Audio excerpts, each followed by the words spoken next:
Lonnie. Welcome to today's podcast. We are going to be doing a series on budgeting and finances. Week 1, we're going to be talking about breaking the paycheck to paycheck cycle. And then we're going to go into the next week on how to create a budget if you've never done one before. I have simple form to hand out and share that's going to be for free.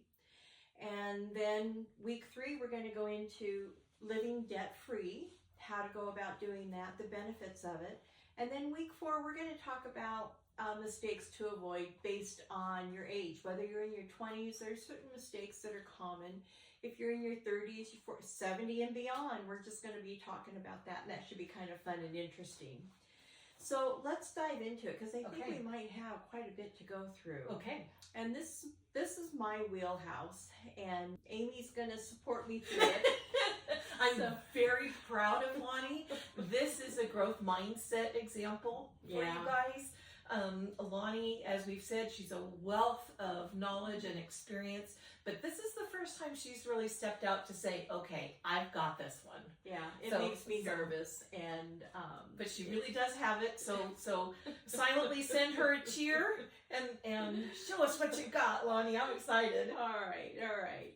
Well, if you're living paycheck to paycheck, there are things that you can do to help you get out of that cycle. And we're going to share some of that with you. There's things you can do about creating an emergency fund. And it starts small. You're not going to automatically have $10,000 in the bank. That's just not what we're here about. We're talking about starting bare bones beginning and evaluating your expenses and figuring out what you can do to either increase your income, cut your expenses. If your issue is with spending habits, we're going to figure all of that out. And we're going to figure out how to overcome some setbacks. So why does this really matter? Well, there's a lot of people, probably the majority of us, are living paycheck to paycheck. And there was a survey done in 2023 by usafacts.org that said 78% of Americans are living paycheck to paycheck. Now, that's a huge amount of the population. And guess what? It's not just people in lower income classes. It's low income, middle income, and even those who have a high income. So high income earners are having financial stress. We're going to figure all of this out. We're going to break it apart and see what we can do and how we can change this. The information highlights the widespread nature of the issue and underscores the importance of effective money management strategies. We're going to emphasize how to break the cycle can really improve your overall financial and mental well-being. Breaking the cycle of living paycheck to paycheck can dramatically improve both your financial and mental well-being. It provides a sense of control and security. It makes the stress go away. No longer a constant worry about making ends meet.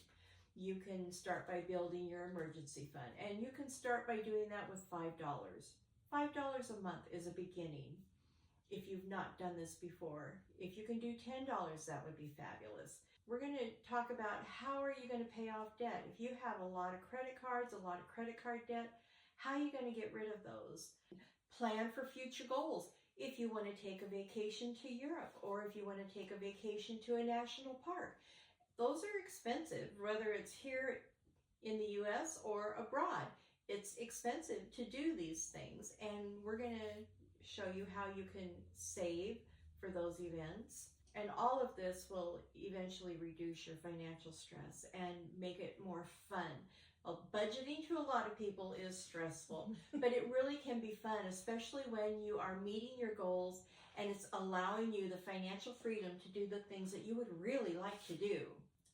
Understanding the paycheck to paycheck cycle. What it means is that it's describing somebody's inability to be able to pay their living expenses if they have a loss of a job, or if their wages, or say their hours are cut, if they have an unexpected expense coming up, like a medical emergency, a car breaks down, these things can really set you back. And so we're going to get to how to prepare for these things so they don't have to stress you out. It occurs in all income levels. If you're in this and you think you're alone, you're really not. The impact is the amount of stress that you'll be feeling. Lack of financial stability means you cannot pay for unexpected emergencies, car breakdowns, needing new tires, medical emergencies, loss of an income. These create stress because you cannot meet your normal demands of life. It's very difficult, and we've seen a lot of people struggling to recover from 2020, from the pandemic.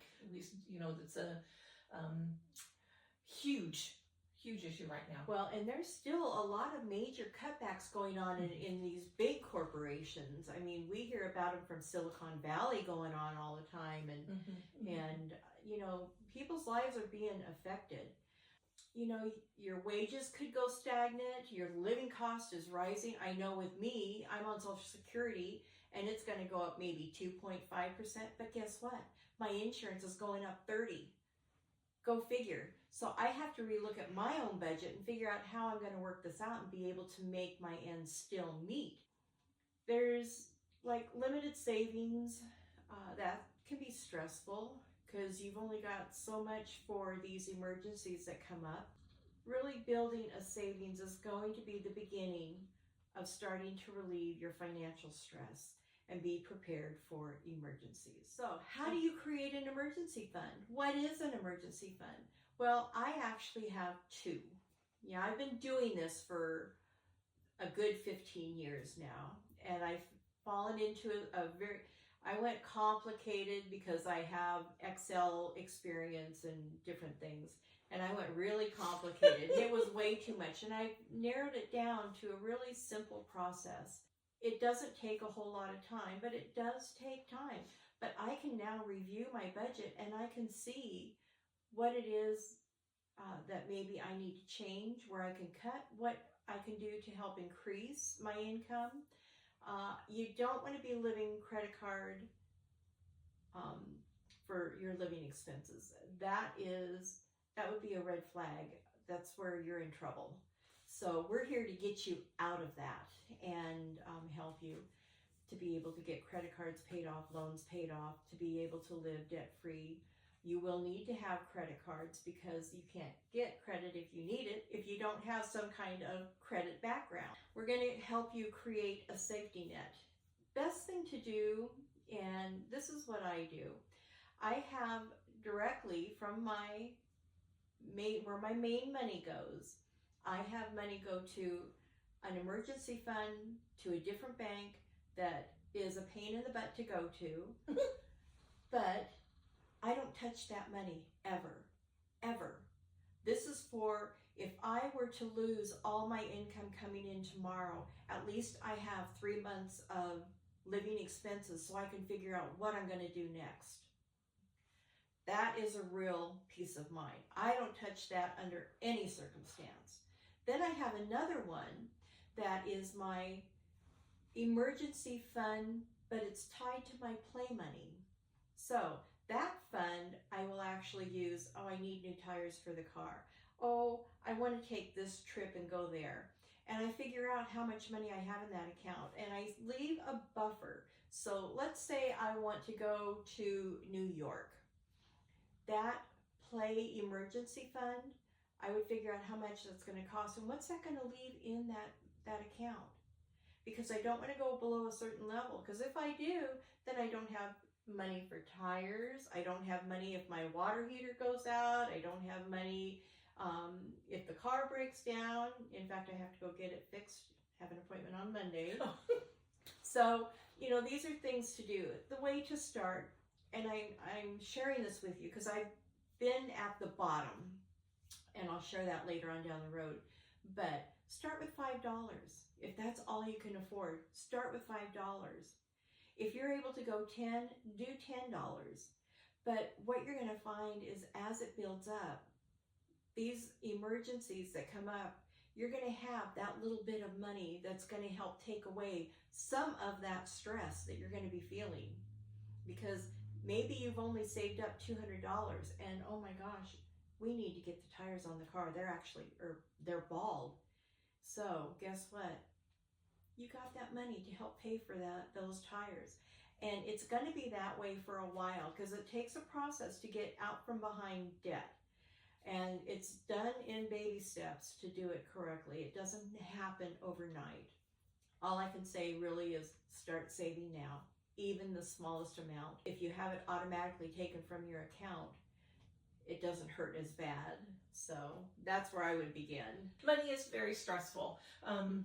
Money, in my experience, one of the things that we were taught early on in counseling was that kids, communication, and cash were the three big dramas for relationships and for yourself. So, talking about money is hard. Talking about money is very difficult, especially when you don't really have any to work with. So this is just a genius little springboard. And I want to remind you all, Lani is sharing all these, great tips and things that have worked for her. I want to remind you that if you're brand new to this, she's got 15 plus years on this. So, I'm hearing her say, well, this account does this and that account does that. And I don't have 15 years behind that. And I'm going, okay. So you got this and Lani's got this. So let's turn it back over to her. Well, and I'm glad that you brought that up because if you have questions or if you need help, please put it in the comments, direct message. I will be glad to help you through whatever struggle you've got the best I can. And the other thing I love that you mentioned was with couples. When you sit down and talk about finances, you should verbally just sit down and say, we need to talk about our finances. This is a no-fault situation. Let's figure this out together. That's going to strengthen a relationship rather than divide the relationship. If you're sitting down and you are accusing one another of their spending or whatever, you're going down a road that's going to hurt the relationship. So yes, and again, if you need some support in walking through that with your partner, let us know. We're both glad to help with that. I can help with that communication piece, and Lani can help with the dollar signs piece. And treat us as a resource. We'd love. She's an amazing to counselor. Be here for you for that. Like you're here for us. Yeah. We love your support. Yeah. Okay, so Lani, yeah, how do we start saving? Actually, the best thing to do is have your bank automatically take out what you determine you can go into a savings account and automatically transfer it on a specific day of the month. If you get paid on the first of the month, have them automatically take $5 from that account and put it into a savings account. And then you don't even have to think about it. That is where I would actually begin. And that was where I started when I had nothing. And if I understand your goal correctly, the ultimate goal is to try to buy yourself that emergency time of, is it 3 to 6 months? Is that what you're suggesting? Well, this one where you're starting out is just to give you a buffer for the unexpected things that come up, like tires. Okay, understand. Maybe you need to replace something.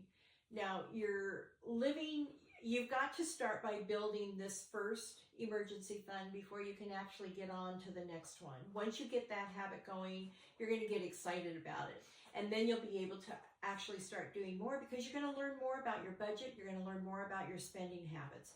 Then at that point, you can actually maybe take $20 and start socking it away into your devastating emergency expenses. If you were to lose a job, if you were to have hours cut back. And we've got more tips on that as we go along. Okay. The other thing, the next step, if you can get that $5 or $10, whatever you can afford, going automatically when you get paid into a savings account, the next step will be to evaluate and cut unnecessary expenses. A lot of people, when you're starting out, don't really know where all their money is going. And this is common. This is a natural thing. That's why we get into the situations that we get into. I was one of them. And I had to actually start saving all my receipts into an envelope. And then I started looking at them. And I started saying, oh, wow, okay. I didn't realize I was spending that much money at fast food restaurants. Or I didn't realize, do we really need all of those extra channels for TV watching? Doesn't Prime offer enough variety until we get out of this debt? These are things that you're going to have to look at and track, but you're not going to be able to do that until you actually get them written down into a budget. And that's where you're going to be able to start analyzing how you can get yourself into a better situation.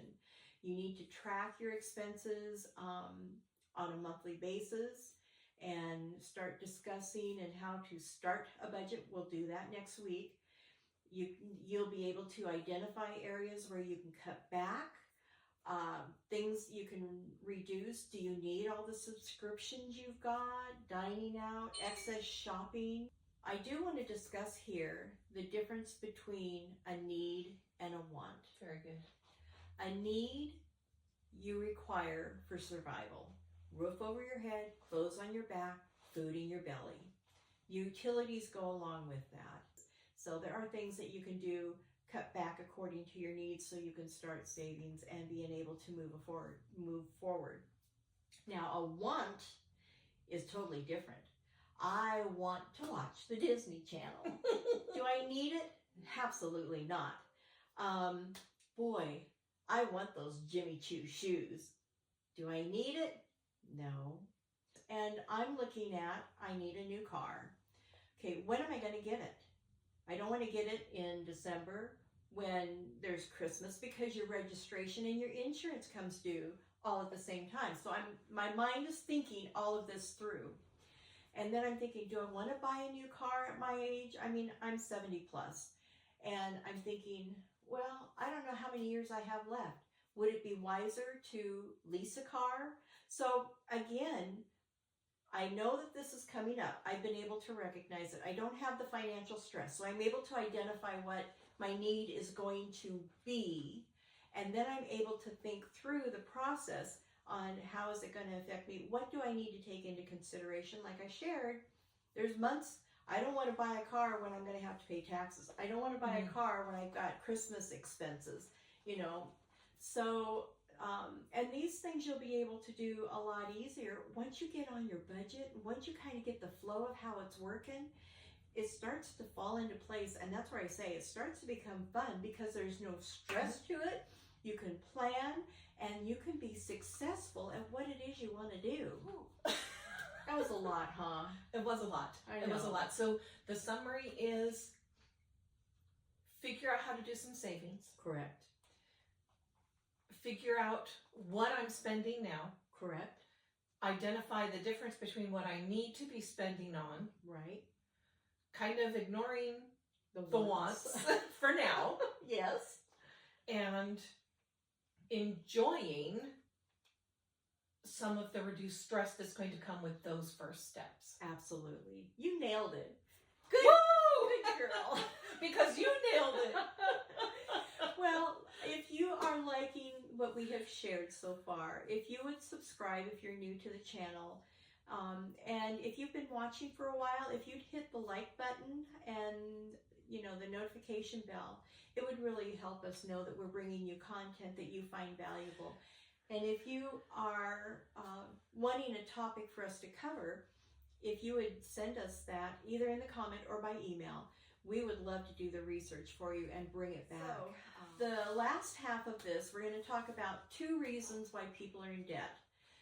There could be a life-changing event that happens. Maybe somebody lost their job, they lost their spouse, their hours have been cut back. These are life-changing events they have no control over, and now they're scrambling, trying to figure out, how am I going to make ends meet? How is this going to work?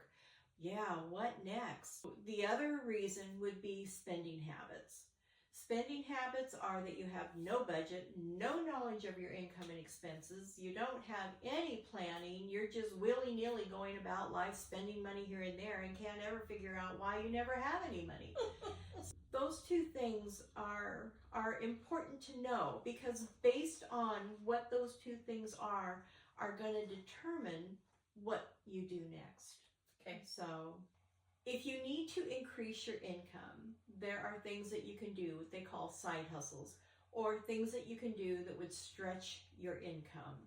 Now, the side hustle will increase your income. You can use it to accelerate your savings. You can do it for debt repayment, and that's going to lead you to financial freedom. When I started out, I had to work 3 jobs, just so you know that I'm not kidding when I was at rock bottom. And Amy can attest to it. She was friends with me when I was just climbing out of the hole. And it wasn't easy. But there are things you can do. You just have to suck up your pride and do it. And that's what I had to do. I was willing to take on any job I could to get myself out of debt and get myself back on my feet. There's different side hustles that you can do based on your talent. What is your talent? Are you a bookkeeper? You can do bookkeeping online. There's, let's see, what else? If you make different crafts, if you make beautiful wreaths, sell them at a farmer's market. If you love children, babysit. There's just a lot of things that you can do. Find out what your skills and your talents are, write them down, and then figure out what you really enjoy doing. And I would do 10 skills, 10 talents, and then figure out if you can combine them so that you can use it as a side hustle and make some extra money. And go to your council, your tribe, your inner circle, and say, to those, your tribe is the one where you can be vulnerable. Trustworthy. Yes. Okay, gosh, you know what, Lonnie? This is what's going on right now. I have some ideas, but I need some more help. I need some more ideas. I need to bounce this off of you. Somebody's going to recognize something in you that you don't recognize in yourself. Yeah. That's an excellent idea. Excellent idea. You want to make sure that whatever the side hustle is, that it's going to fit into your lifestyle. You don't want to be overcommitting yourself to where now you've gone from financial stress to emotional stress and physical breaking down of your body. There's a fine balance, and it's difficult. I was there as well because I did everything wrong in the beginning. You want to know all the wrong things. I'll be glad to share if you're interested. But I was working 3 jobs. I was exhausted all the time because I was up at 4 in the morning, working from 5 until midnight. I had no car, walking home, and I was a bitch, literally. I was so exhausted. I was financially stressed, emotionally drained, physically drained. I had nothing left to give anybody, and I was just miserable to be around. So you want to try to avoid that. And if you're in that point, get counseling. Get some support. Yes. Get some support. And if you need help in your area looking for that extra professional support, DM us. I'll be glad to help you find a provider in your area that could be a support. And I was very fortunate that I had a tribe, a group that was able to support me through that very low, difficult time. You want to figure out how to manage your time effectively. When you're feeling that low, that is when your self-care is the most important, which feels counterintuitive because you want to be using all of your available time to help you get out of that bind. Don't skimp on your self-care. Maybe that's much simpler. Maybe it's not a spa day. Maybe it is the phone's going to go off. I'm ignoring the doorbell. I'm just going to take 45 minutes to listen to my favorite song over and over and over again. Whatever that, don't skimp on your self-care. That burnout is just going to give you a deeper hole. Yeah, and I was going to share, sometimes when you're in the thick of the weeds, you can't see a flower no matter what. And sometimes a friend coming over to have a cup of tea and a cookie just is like, you know, you can vent.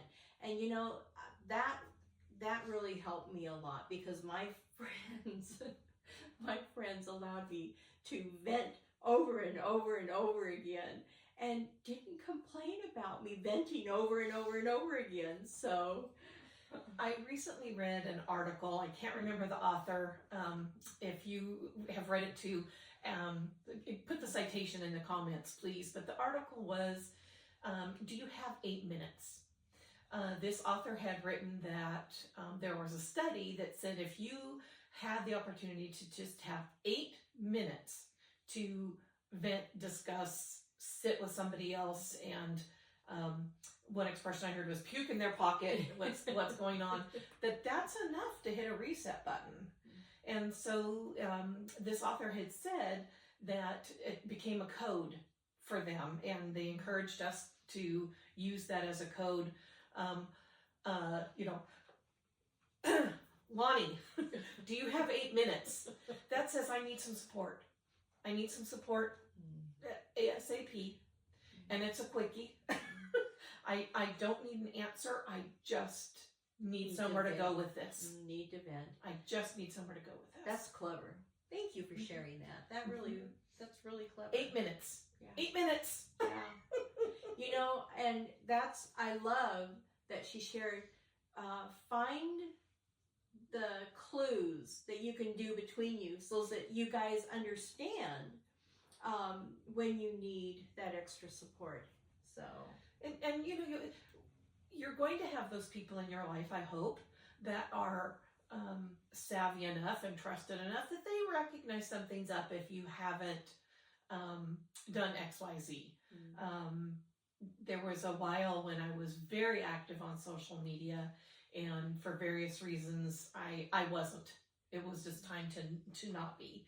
And my support system was texting, leaving voicemail. You got quiet. What's going on? And so I gave them their 8 minutes plus of what's going on. But doggone it, if that wasn't a blessing for them. They felt like there was something they could do, even though there was nothing they could do. Have you heard the expression, I can't stop the rain, but I can hold your umbrella? Oh, that's cute. I like that. That's a clever image. Okay, you just I didn't make that up. I didn't make that up. You just set my brain on a whole creative thing. Well, Anyway. of course, because you are creative no matter what. And you are bringing us this very black and white information in such a creative way. So before we get off on too many more rabbit holes, Yeah, talk to us a little bit more about side hustles. Oh, well, and managing our time in doing that. Okay. Side hustles, it can be a second job. Maybe you get it from another employer. And you have to make sure that whoever your primary employer is, find out if they're okay with you getting a second job. I know that I work for the state. I had to get permission from my director to be able to have a second job, and that it didn't conflict with what I was doing. So you want to make sure that any additional income source is not going to conflict with your primary wage income, because you don't want to lose that. Like I said, using your skills and your talents, being creative, freelancing. If you have a skill where you're able to freelance, like editing. I dread editing. I mean, I wasn't even okay at it. I just did it.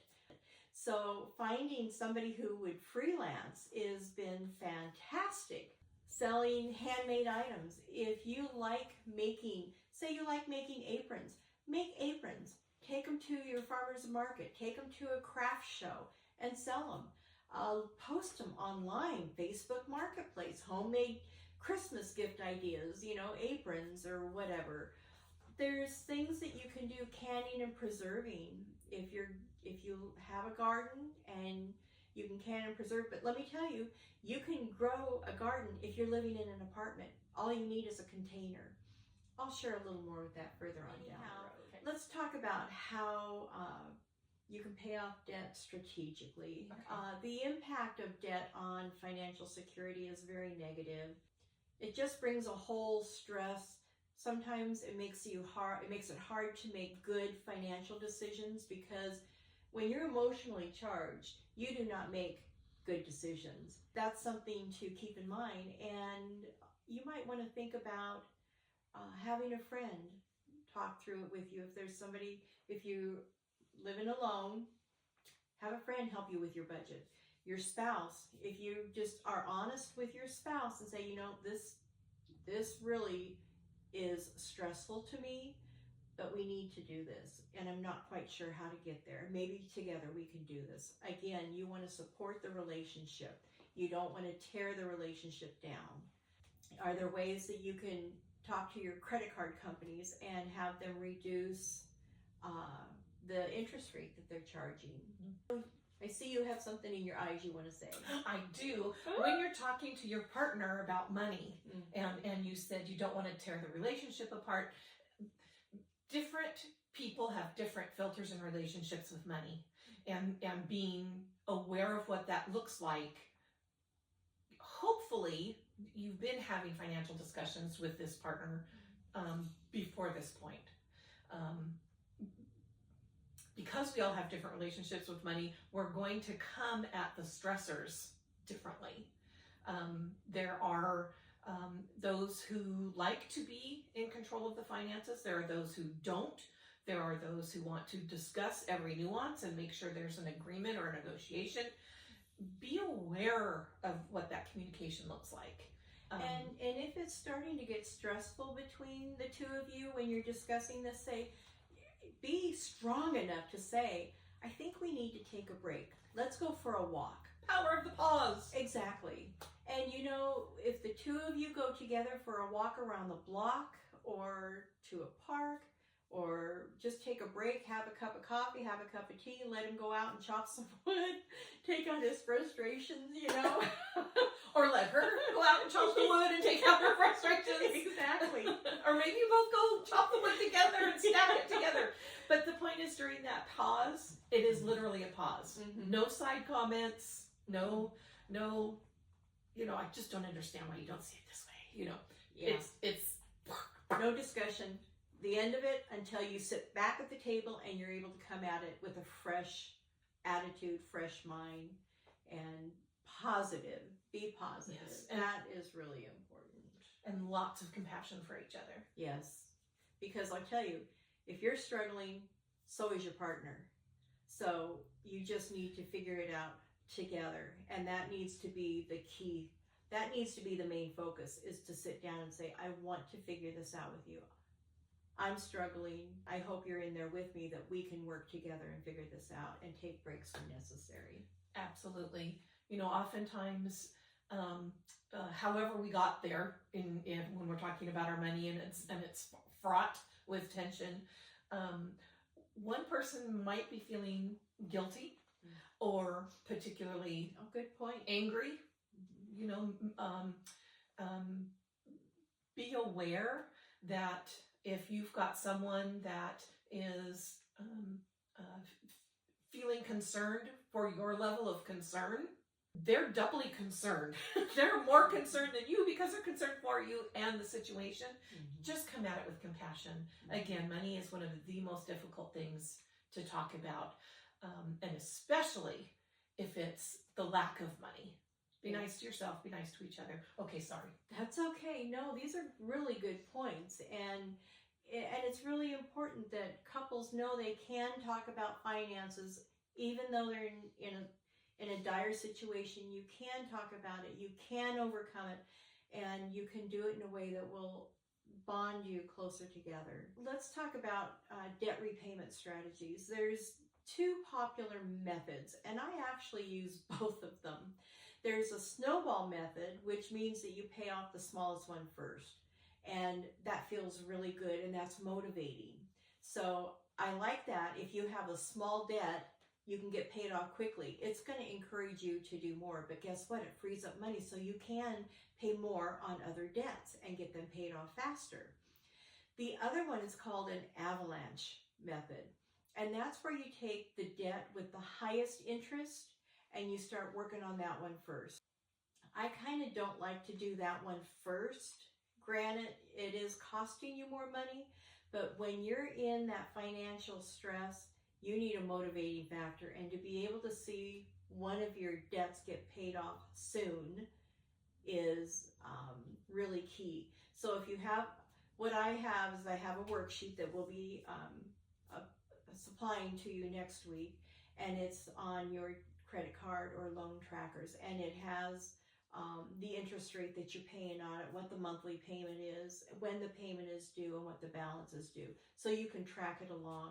And once you get things paid off, if say you were paying $50 on a credit card and it was a $300 balance, once that paid off, take that $50 and you apply it to whatever the next item you're planning on paying off. So now instead of paying a minimum, you're paying the minimum plus another $50. Oh. And that speeds up that payoff process. And when you do that with each debt that you pay off, you're going to have them paid off. But the key is, don't go back and use it. Once you get it paid off, once you pay off a credit card, don't use it again. I'm a little confused by that because I thought we had to use the credit card to keep the credit rating. Well, I think it's, let me see. There's a certain time limit, and it might be a couple of years because I have some credit cards that I haven't used for a couple of years. And, you know, if it's getting to that point, they'll send you a notice and say, hey, if your card isn't used by this date, we're going to cancel you. Well, then go out and put gas in your car. I was going to say, okay. Use something that you need, that you know you're going to pay for out of your pocket anyway. Go put gas in your car, and then take that you put in your car and pay that off the next month. Don't let it build up. And then let it sit till you get another notification, hey, we're going to close this credit card. And I've had credit cards closed because I didn't use them it was several years. I can't remember exactly what the time frame is, but I can put that down in the description box. Okay. We'll have to make note of that so I don't forget. Okay. Anyway, like I said, I do use a combination of both the snowball and the avalanche because it depends on, do I need motivation or am I really geared to getting something with a high interest rate paid off? Moving on, you know, we talked a little bit about negotiating. You can get a consolidated loan if you can qualify. You have to have a good enough credit score. It doesn't have to be great, but the thing is, if you're going to consolidate your debt and pay off your credit cards, be sure you put them away somewhere so you're not inclined to have now a consolidated debt loan and you're using your credit cards that are costing you more expenses, and now you're really going deep into a hole. So be careful with your consolidation loans. Now, I would contact every credit card company or every loan that you have and say, look, be honest with them. Don't lie. Don't try to fabricate a story. Be honest and let them know that you're struggling financially and this is what you're trying to do. And would they consider lowering your interest rate? Some will. And that would really help you a lot because that means more of your money is going onto the principal of the loan instead of the interest. And the interest is what the credit card is earning for you having used their loan. So you might want to look at that and look at what you're paying and how much of it's interest, because that's a loss out of your pocket. The other thing is building better financial habits. We talked earlier about automate savings, and that was a game changer for me. Automate your bills. You can do that with your gas, your electric. Also have another handout that we'll attach next week, which is a bill tracker, so you don't miss any payments. Because when you're in financial stress, it's very easy to miss a bill that is due. When you were talking about auto payments, Yes. One of the things that we had done was there was an account that was the billing account, and the payments did come out automatically because it would reduce the amount, the interest and the amount. Okay. And that worked for the phone, the insurance, the car insurance, There you go. renter's insurance, all of those types of things. So consider that as well, because it was not just the interest was lower, the actual payments were lower. I would recommend that, celebrate your wins. It's really important, but when I say celebrate your wins, when you pay off a credit card, don't go out and buy yourself a bunch of new furniture on the credit card. Do something that will treat you well without it costing a lot of expense. Any suggestions or recommendations? An extra tank of gas to the beach. That would be nice. Or you and your spouse go out to dinner and talk about all the accomplishments that you've made and be proud of yourselves. And, find ways that are going to speak to you when you celebrate, and that it's going to mean something, and it's going to be impactful, and it's going to encourage you to continue to move on this journey, because it is a journey. You're going to learn a lot about yourself. You're going to have to learn how to pivot. I'm not saying change. You have to learn how to pivot, because you're going to fall, and you're going to skin your knees. You're going to have to pick yourself up and then keep going again, and you'll figure it out as you go.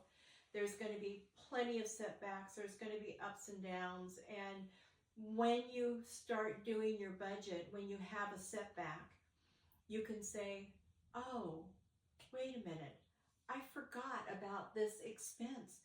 We didn't consider the insurance on our vehicle, and now we have to come up with $1,200. Well, now you know you need to plan $100 every month, so when that bill comes due, you can pay it. No financial stress, no worries, it's done. These are things that you'll eventually get to, but you have to start by figuring out where you're at, and the majority of the people don't know where they're at. I'm just telling you, it can be done. It's not easy, but you can do it. Like I said, one of the key things you can do, another way to save money, is start growing your own vegetables. You have a garden pot, get seeds from a friend. You're eating cucumbers at home, zucchini, bell peppers, whatever you eat, tomatoes. Take those seeds and see if you can sprout them. They have on the internet a lot of ways that you can sprout seeds from grocery store produce, and then grow your own. Then you won't have to spend that money buying it. Just let it grow. I want to grow a potato just because I love potatoes. Yeah, well, and they're so prolific. And here's the deal. Once you start growing it, learn how to can and preserve them.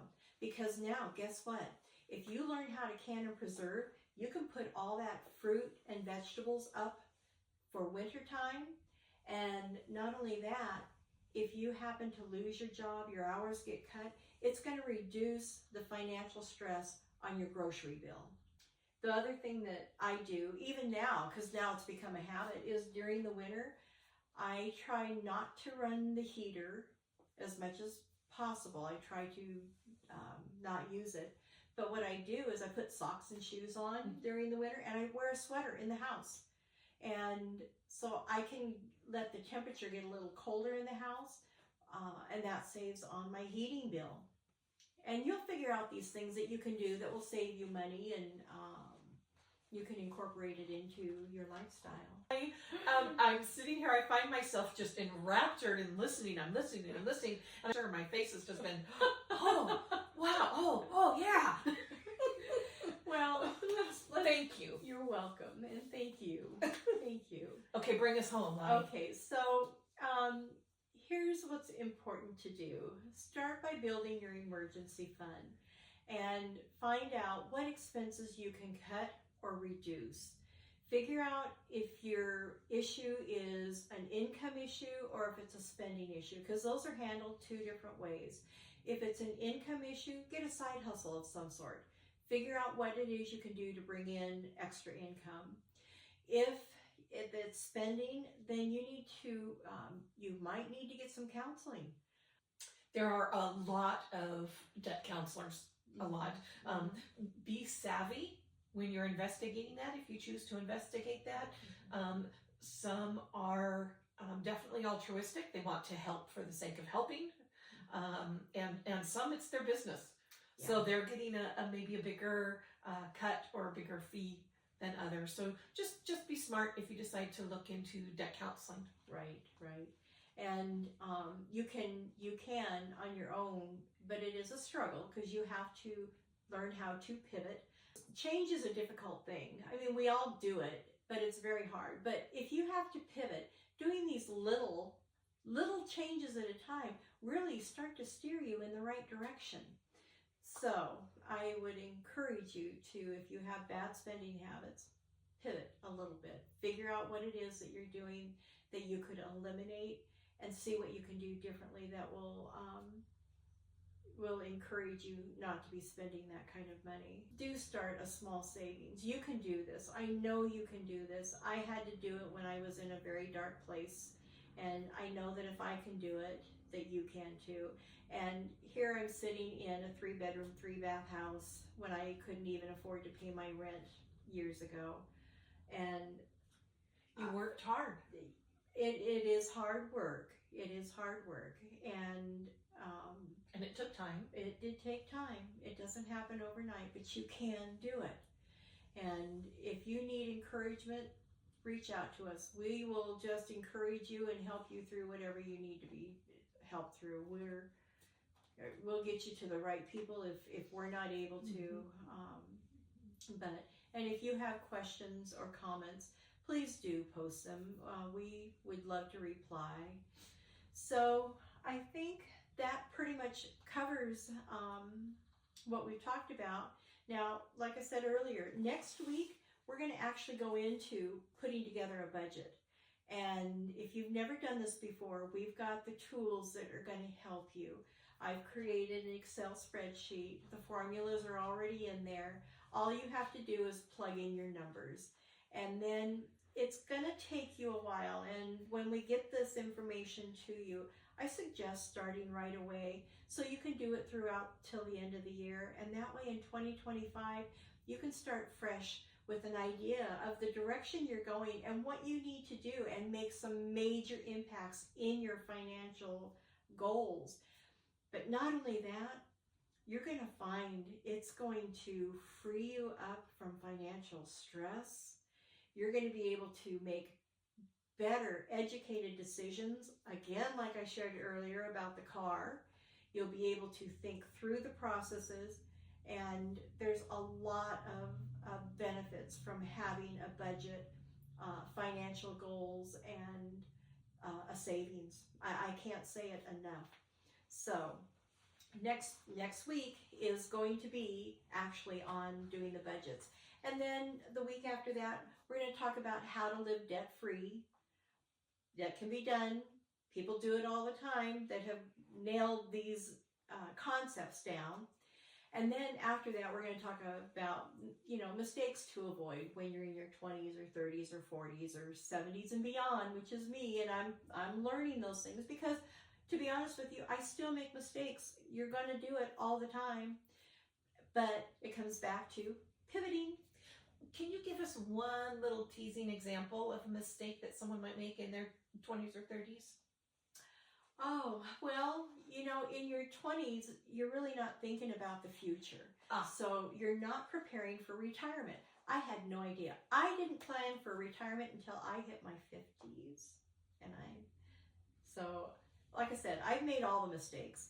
But in your 20s, you want to start thinking about a retirement plan. And they have a lot of really good programs out there that you can start socking away a little bit of money. You don't have to have a huge amount of money, but just take a little bit of your earnings. And when it comes time, because you're young, you're not going to have the Social Security that we have. So you need to really be seriously thinking about retirement, even though it's way off into the future and you're not even thinking about that. You're thinking about the party next week and what bar you're going to go to. I know, because I did that. I'm in the middle. I don't have the Social Security, and please don't make me go party. Oh. Well, this is where we're going to end end today's episode, and we thank you for watching all the way through if you have. And if you would kindly remember to subscribe, like, and hit the notification bell so you don't miss an episode. We'll bring you more financial tips and adulting advice into the future, and whatever recommendations of a topic that you have. So, have a fabulous week. Be well. Bye. Bye.